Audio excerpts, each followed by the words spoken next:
What is up, you guys? Welcome to SSTTV. We are here in Williamsburg, Virginia, in Colonial Williamsburg. We're going to show you and give you guys a little tour on some cool buildings, some important buildings in Virginia history here in Colonial Williamsburg.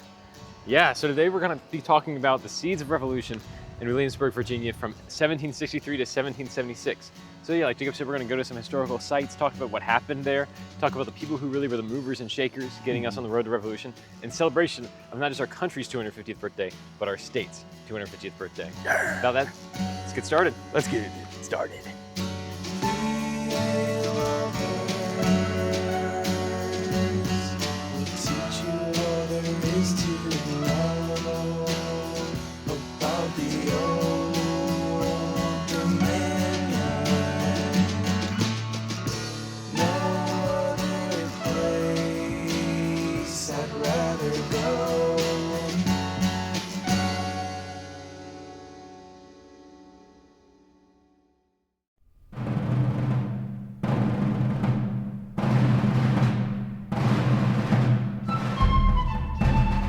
So our story starts with the 7 Years' War, which you might recall as the French and Indian War here on the American continent.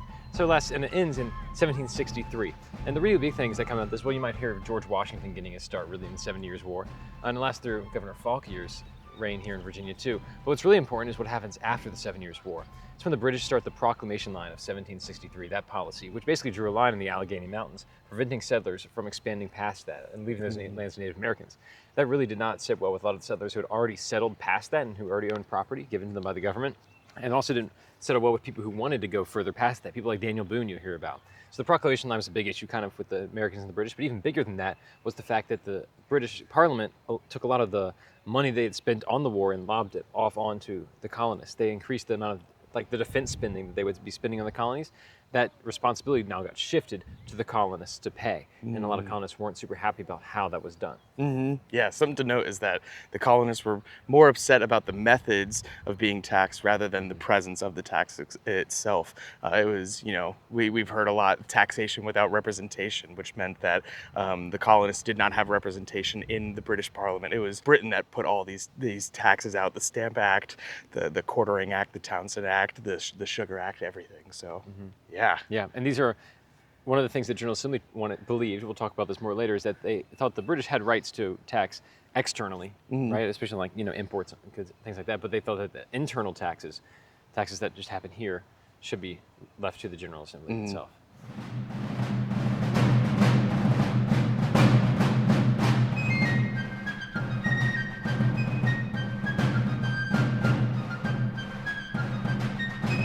Behind us here is the Virginia Capitol building. Now this is a reconstruction, but it's pretty similar to the original building where the House of Burgesses met all the way up till the Revolutionary times, right, in 1776.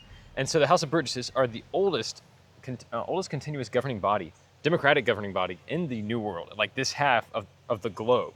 They were established in 1619 in Jamestown as part of what's called the General Assembly. So the General Assembly kind of works like today's General Assembly in Virginia, where there's an upper house and a lower house. Today that's the Senate and the House of Delegates. Back then it was the lower house with the House of Burgesses, and the upper house was the Council of State, which is like the Governor's Council. Think more like a cabinet kind of issue there. The lower house, the House of Burgesses, had 2 representatives from each county, and then one representative from Williamsburg, Norfolk, and the College of William and Mary. And they all met in this building and discussed legislation. Now, in this kind of post-7 Years' War time, the most important things they were discussing were the taxation policies, and they decided to send an address to Parliament and the King, right, about their grievances, especially with the Stamp Act and things going on. And this is when Patrick Henry really rose to stardom here in Virginia. Yeah, so Patrick Henry had pretty much just been seated pretty early on in his political career. He was representing Louisa County, and he had approached and given about 7 resolutions for the Stamp Act. And he famously went up and argued, and he made a big stir when he had said, I want to get this right. He had famously said that, Caesar had his Brutus, Charles I had his Cromwell, and George III, and then he was cut off with cries of treason, treason. People saying that he was committing treason by saying this. He said that George III may profit by their example. And then he said, if this be treason, and make the most of it. So he made a large stir. That's bars. Yeah, That's bars. He made a large stir, and his resolutions were followed with long arguments, but eventually 4 of his resolutions were passed. But all 7 of them were publicized and sent out to the colonies, especially the one where he mainly argued that Virginia had the right to independently tax its own people, and there was no need for British authority to be doing that. So he definitely caused a big stir. Yeah, it was kind of a little lighting of the match that helped, light the flame for the American Revolution. So I read that Patrick Henry, his first wife, before she passed, she was declared insane. Oh, no way. I can't remember exactly what she had, but he could have put her in a home at that time. There was one that was established, I think in like 1772 or 73. But instead he wanted her at home. So Makes sense. in the book that I was reading, it just casually dropped that so he went with the method of straitjacket. So she was put in a straitjacket. So I just keep imagining him coming home. Honey, I'm home. She's like, ah, ah, ah.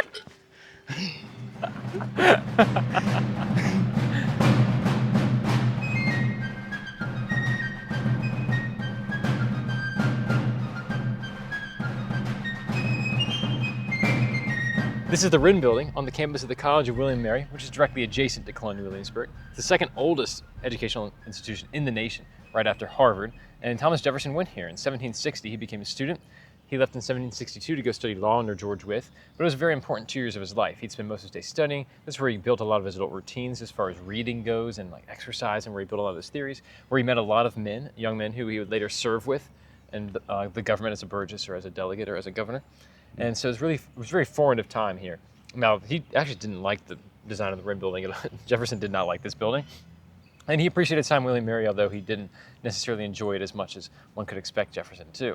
However, he did meet a really influential man in his life, and that's William Small. He was a professor here, and it was with William Small and George Wythe, and we'll talk about Francis Falk here in a second, that Jefferson kind of got into an inner circle of elite in Williamsburg, especially an intellectual elite, where he learned a lot and grew in his knowledge of philosophy, especially when it comes to liberty and things like that, and the new revolutionary ideals that were circulating in the Enlightenment period, which is the major philosophical period that the American Revolution sits in. And so it's here, William and Mary, that Jefferson got kind of entered into that. And it's also where he got exposed to life in Williamsburg, life in the capital of Virginia at the time. He would go to the House of Burgesses and listen to speeches by Patrick Henry, addresses and acts passed by the Assembly, things such as that. So it was his exposure to politics. He went to the Bruton Parish Church, of course, and sat in one of the oldest congregations in the country, and in the colony especially, and learned a lot there, got involved socially. He actually described the House of Burgesses as little better than a mob. He thought they were very out of order and unruly. And we'll talk about Jefferson again in 1769 when he became part of that mob. So George Wythe was Virginia's most prominent lawyer in both the pre- and post-revolutionary periods. He was born in Elizabeth City County, Virginia, which is now Hampton, Virginia. But he lived here in Williamsburg, and he was associated with William and Mary, but he didn't teach there. Law wasn't really something that was a professorship at the time, but students at the college who wanted to study law after their studies would apprentice with lawyers, and that's exactly what Thomas Jefferson did. In 1762, he began an apprenticeship under Wythe, although he already knew the man. Wythe had introduced Jefferson to the community kind of at the governor's palace. His house is situated just between Bruton Parish Church, which is Williamsburg's central congregation, and the governor's palace, which is not even half a mile down to my left. Now, Wythe and Jefferson had this relationship of lawyer to apprentice, where he taught Jefferson a lot of what he knew about law over the few years that he was with him. And he introduced him to such company as Francis Falk and William Small, who was one of Jefferson's professors. And it was those 4 who kind of made up the central dinner party that we think about when we think about Jefferson, Small, Wythe, and Falk. Now, George Wythe, during the Revolution, pre-revolution times, he was an advocate for independence. Now, he didn't like Patrick Henry's Stamp Act resolves because they were too strong, although he certainly did not like the tax at all. He was also the first Virginian of the delegation to sign the Declaration of Independence. So George Wythe, strong advocate for independence, very big influence on Jefferson and the Burgesses at this time. He also he was a Burgess who represented the college to the House. Yeah, amazing. Right behind us is Market Square right here. Merchant Square. Merchant Square, sorry, thank you. This isn't originally where the colonialists would have shopped. This isn't where their shops would have been. But this was designed in the 20th century by John D. Rockefeller Jr. His money kind of revitalized Colonial Williamsburg, and then this Merchant Square was added on after that. Yeah, so there's a lot of commercial shops around here, around this area, whereas the historical kind of Colonial Williamsburg is a lot more around that area. But there are some shops that are pretty cool. Try to make it feel like, you know, these might have been the shops that were around that time, having certain like things where certain triangle hats, maybe some dark pants or something like that. I think there's a shop like right around here on this corner. Yeah. That does that. They sell like originals. Like it's been here since the Burgesses were meeting in the like capital, and like they supplied a lot of the like, you know, the long black pants and the frilly shirts and the wigs and all that. That's and cool. They supplied that kind of stuff. Wow. It's actually right here. You want to go inside? Really, right? Yeah. Yeah, let's do it.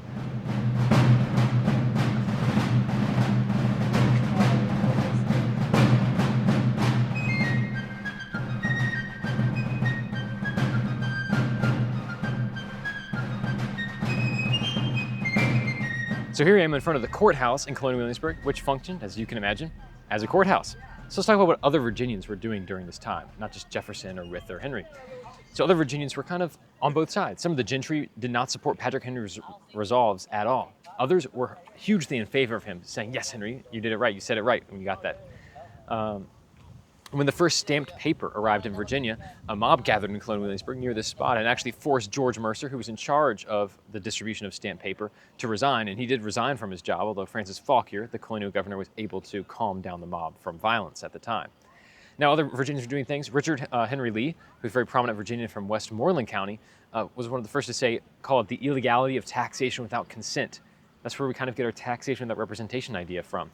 Richard Henry Lee was calling it out. At the same time, Richard Bland wrote the pamphlet An Inquiry into the Rights of the British Colonies and argued against Parliament's taxes on the colonies, specifically that they were not external taxes, but internal taxes. So internal taxes like the trade on sugar, the trade on paper, stamped goods, versus external taxes, which were things like imports and exports. He argued that Parliament had the right to charge external duties, but not internal taxes, and that internal taxes were limited to the power of the General Assembly. So that was really where we sparked that kind of notion of that this is taxation without representation. And other Virginians were picking up on this just as Henry and Jefferson were. So we talked a lot about regular Virginians and Burgesses. Now let's spend some time talking about the governors and what they were doing during these times.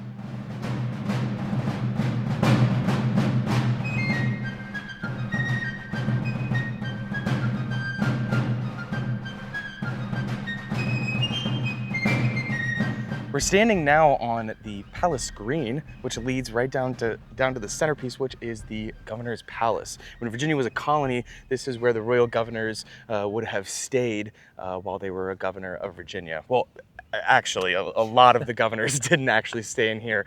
They stayed back in Britain, and they would appoint their lieutenant governor to come stay here, rule, and enact policies while their governor was back in Britain. Yeah. One of these guys, our first governor to talk about, is Francis Fauquier, who was one of these lieutenant governors.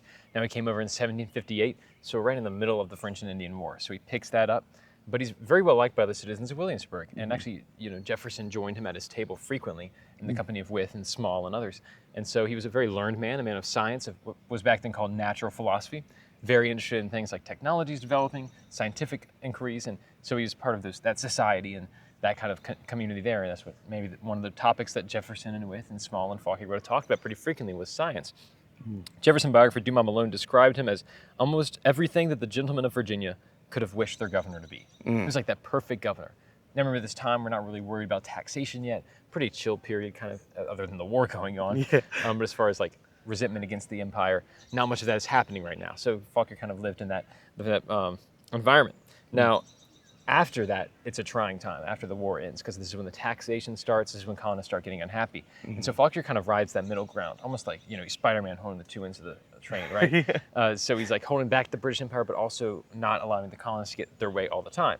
He's supporting things such as the Proclamation Line, where he's preventing settlers, large land speculators, from grabbing up land out there. As well as other things where, like that riot we talked, the mob outside the courthouse, you know, when George Mercer comes with the stamps, the stamped printed material. He actually tried to prevent violence there, and he did successfully dissolve the mob, although they did get Mercer to resign. So Faulkner's doing things like that, where he's kind of holding back the colonists, but still supporting them, also still acting as Britain's representative, but still advocating for the rights of the colonists, because he really does care about these people here. He's a great governor. However, he did have one big fault, and that was gambling. Gambling was a huge fault. Actually, one of the most common things for rich men to do in Virginia was gamble. Wow. And actually, there's a legend that says he won the lieutenant governorship in a game of cards. over in England. So Wow. if that's true or not, we don't know, but it lines up with Fauquier's character. And Jefferson actually wrote this once. He said that when he was assailed by moral temptation during his youth, this is Jefferson, during his youth or young manhood, he used to ask himself how Small or Wythe or Peyton Randolph would act, but he never invoked the example of Fauquier. So a little funny story about Fauquier. So after Fauquier passes in the late 1760s, our next guy is Lord Botetourt, or Norborne Berkeley. And now he's actually a royal governor. So he's not a lieutenant, he is the governor, and he comes over to Virginia. And with this royal procession that Jefferson actually watches, he comes over in Jefferson's first year as a Burgess. And Botetourt is very well liked by the community. Not only during his time does he become the rector of William and Mary, he also goes to morning prayer with the students every day. Wow. And he also establishes the Botetourt Medal, which commended students who achieved excellence academically. And so he's well liked in these circles. There are stories and legends of him going to parties and engaging with the students locally, the community locally, and everyone was really well commended to him. Really attached to Botetourt as a man. He was a bachelor too. He had no wife, and so he had a lot more free time to kind of go about and hobnob in the community. The parties he hosted were famous, and everyone in this community loves Botetourt so much so that when the General Assembly has the act of sitting an address to Parliament with their grievances about the taxes, Botetourt dissolves the assembly. But even the Burgesses still liked him. Like the relationship was not disrupted or broken because of this action, because they liked him so much, because he was such a good guy. And so Botetourt was probably the most famous or well-liked Virginia governor of the period. He's a statue on the campus of William and Mary, and Fauquier and Botetourt both got counties in Virginia named after them. Botetourt actually got two, one of which is Berkeley County in West Virginia currently. Another one is Botetourt in Virginia. And there's also multiple towns named either Berkeley or Botetourt after him. So this dude was, Virginians love Lord Botetourt, and they love Fauquier, but they do not like the next governor, which is the John Murray, or the Earl of Dunmore. And so we'll talk about him in a little bit. Yeah, Dunmore, or like he should have done more for he should have done more for the relations that he had with the colonist. He should have done more. But he's dumb more. Done more like dumb more. He should have done more. Done more. Yeah. All right, who's this statue? Is this Botetourt? What is it? Botetourt.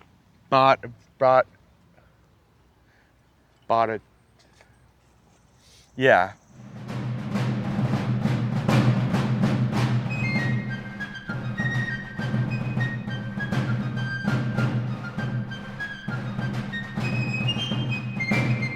So we've got to talk about a few things that didn't happen in Virginia. So let's start with Rhode Island. In 1772, Rhode Islanders burned the HMS Gaspee, which was a British ship, and this was in protest of the anti-smuggling laws. And then in 1773, of course, we have the Boston Tea Party, where they threw tea in the harbor in response to the taxes on tea. And so with all that happening, Virginia responds by setting up a committee of correspondence. Correspondence, like, think letters, think communication. And they encourage other colonies to do that as well. So eventually all these colonies get committees of correspondence that all talk to each other and share news. And it's like the first instance that we see of like the colonies really coming together to do one thing, and that's to share news and really spark revolutionary fervor. Yeah, and the Boston Port Act of March 15th, 1774, kind of reignited the Committee of Correspondence. The Port Act closed all commercial, ships that came into the port effective June 1st. But this, reignited the Committee of Correspondence, and the Committee of Correspondence would pretty much lay the groundwork for the Continental Convention that would happen later. But you know what? Let's see where our friend Thomas is at. TJ, Thomas Jefferson. What's he up to? Yeah, so behind us across the street is the Raleigh Tavern. This is where a lot of delegates would meet after session was over and kind of discuss things, get meals, get drinks, and discuss what was going on in business in the colony. It's also the location of where they actually held session once. When Lord Botetourt dissolved the assembly at the Capitol building, they picked up their bags and their stuff and they walked over here and continued business just in the tavern. One really important thing that kind of happens as we get to Revolution in 1774 is Thomas Jefferson wrote a pamphlet defending the rights of the British colonists here in North America. And he sent that pamphlet to two people. He sent it to Peyton Randolph, a very prominent statesman and Burgess. He sent it to Patrick Henry. Now, Patrick Henry pretty much ignores it, puts it on his bedside table. Nothing happens with that one. But Peyton Randolph's copy is much more important. He has it read in his house, and it's very well applauded. It becomes very popular with a lot of the colonists. And it's popular because it's basically a polemic against the British taxation policies, against their heavy-handedness in North America, and encourages the colonists to kind of stand up, maybe take, not necessarily independence by name, but he's really encouraging that and promoting it at this point. Now, Randolph likes it so much that he's going to have it published in Williamsburg under the name The Summary View of the Rights of British America. And Jefferson's name is not attached to it, but it is his writing, and it does become very popular in this circle. Now, not as popular as Thomas Paine's Common Sense would be 2 years later, but still very popular in its own right. And it's his first major written work. Like when you think Jefferson is the writer of the Revolution, we're going to talk about Declaration. You think about all of his letters and things like that. But the Summary View is really his first big work before the Declaration. Mm-hmm. Yeah. And around this time, a new governor kind of came to town, Lord Dunmore. And Dunmore, most of his policies kind of focused on the western lands, more of the Ohio River Valley area, which is where most of Dunmore's war happened. But the Burgesses had met in May of 1774, and they had declared that June 1st of 74 would be a day of prayer, a day of fasting, as the events that had occurred in Boston, with Boston's ports being closed. It's actually, Thomas Jefferson wrote once in a letter that he and his fellow Burgesses had, quote, cooked up a resolution, which is some like modern slang back there in 1774. Yeah. So Dunmore had later dissolved the assembly and tried to re-elect members, but I don't think he never got the memo that the counties would keep just re-electing the same faces. Same people over and over again. Yeah. And multiple governors did this. It never really worked out. Yeah. And at the same time, Dunmore was fighting at Point Pleasant, which is in present-day West Virginia, but was Virginia at the time during Dunmore's War, which is in October of 74. But some would consider this to be the first battle of the Revolution. All right, Chandler, I hope I'm pronouncing this right. Okay. We're on the corner of Botatort Street and Gloucester Street. Duke of Gloucester Street. Jacob, you cannot read, bro. That's Botatort in Gloucester. Gloucester. Botatort in Gloucester. Botatort. But the locals call it it's DOG, so it's just Dog Street around here. That's like some local slang you should know. It's Dog Street. No, what do you think it's actually like? How do you think you actually pronounce it? Which one? It's Botatort in Gloucester. I mean Botatot.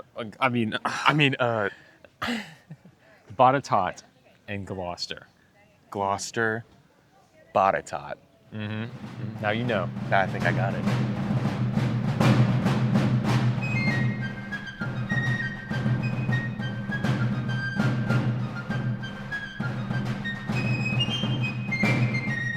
Guys, this is not Williamsburg.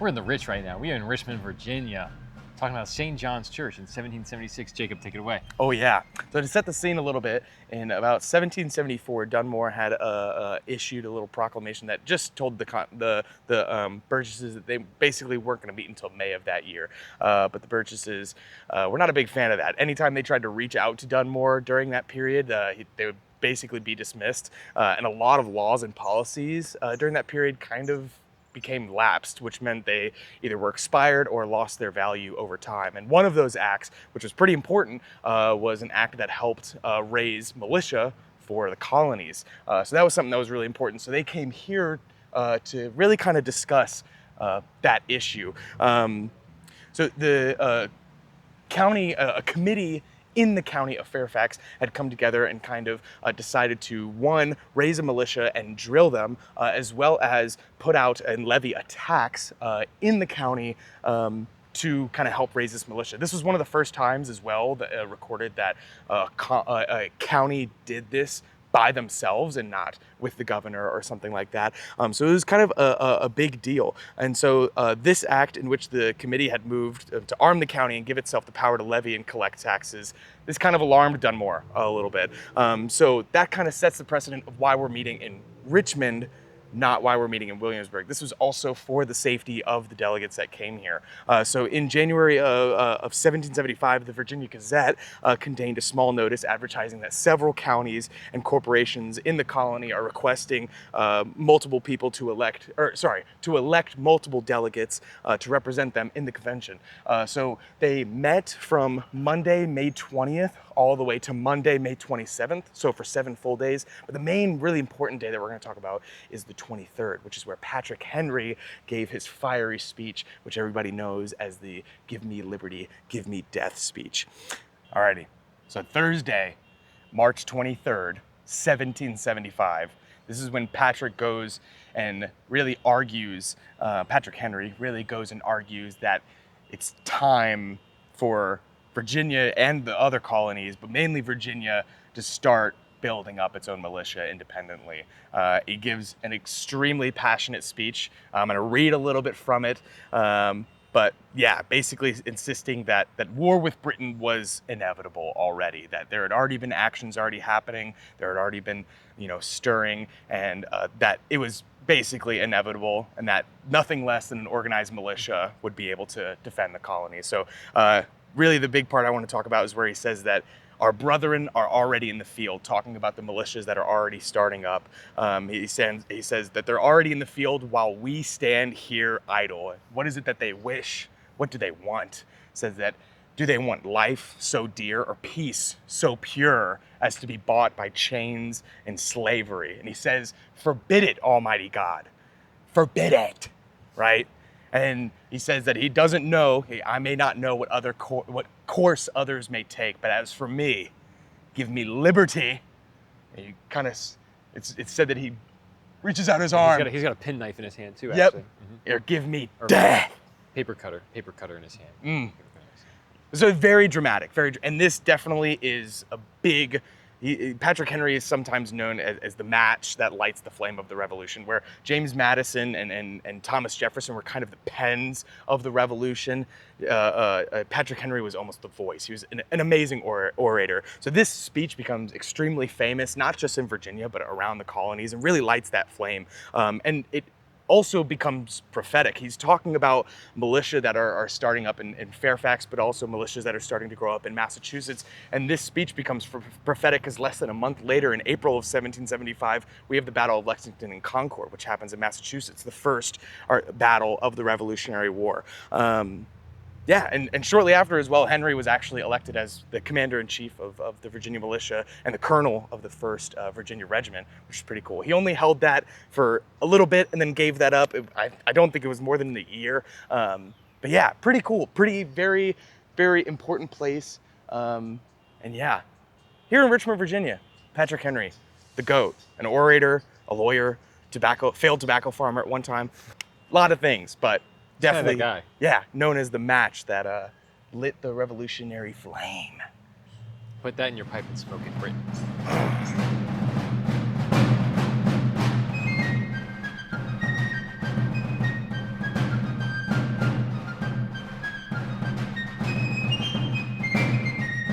The relationship between Lord Dunmore and the colonists deteriorated pretty quickly in the early months of 1775. In April of that year, Lord Dunmore had ordered that the gunpowder stores be removed from the magazine that you see here right behind me. Gunpowder had been in short supply on the East Coast, but Lord Dunmore removed it to prevent it from getting into the revolutionaries' hands. He had ordered Lieutenant Henry Collins, captain of the HMS Magdalen. He took some men and began seizing the powder. Somebody had noticed and it became kind of a scramble, but eventually it did end up on the Magdalen in the James River. They were taking it at night. Yeah. The following day, though, rather than immediately taking up arms, Peyton Randolph and other men went to Dunmore to try to work out a solution. Dunmore had blamed it on the fears of a slave revolt, but while that was going on, there was rumors that patriots were beginning to march to Williamsburg. Patrick Henry in Hanover County actually led 120 men from the Hanover militia. They had voted that they would march to Williamsburg, but once they eventually got to Williamsburg, Dunmore had already pretty much fled at that point. Yeah. So Dunmore's fleeing is a long process, actually. He gets back from these wars and realizes the colonists don't like him as much anymore. And so he sends his family back to England. He himself hops on the HMS Fowey. Fooey. No. The HMS Fowey. In the York River. Stays out there for a while, and his British ships begin bombarding the coast, running raids on the coast against the colonists. Now the colonists occupy a lot of the peninsula. The patriots kind of come in with, Henry's men, largely disbanded, but so they take control of Williamsburg, other places, and so this is where we really start. The Revolutionary War pretty much began in 1775 with this whole issue between Dunmore and the patriots in Virginia, and not really 1776. It was really 1775. So some key battles happened here was the Battle of Hampton in October, where Dunmore is Dunmore's ships staged a raid there, largely unsuccessful. Same thing happened in Great Bridge down near Norfolk later in November. And in between that, on November 7th, 1775, Dunmore issued Dunmore's Proclamation, which allowed slaves that joined the British forces their freedom, allowed their freedom. So many slaves joined him, many did not. And so Dunmore just gave the Patriots another reason to hate him, although he did get some new forces from that. And so Dunmore, after the Battle of Great Bridge and the bombardment of Norfolk, he's going to go to Gwin Island, which is near Gloucester County in the Mobjack Bay, Rappahannock River area. And he's going to set up shop there for several months. And in July of 1776, so actually a few days after the Declaration was adopted by the Congress, General Andrew Lewis, who won, military, he was a hero at Point Pleasant, West Virginia, working with Dunmore, is now fighting against Dunmore. And so he's leading some of the Virginia militia against Gwin Island there. He actually has artillery drug all the way from Williamsburg to Gwin Island, which is a long way to take some cannons and things like that. And so after that 2 to 3 day siege there, they finally give Dunmore the boot and he goes back, never to return to Virginia. Yeah. Wow. Yo, Jacob, these are fire. But we should get these. Wouldn't these be crazy in the vid? These will live, bro. These are fire.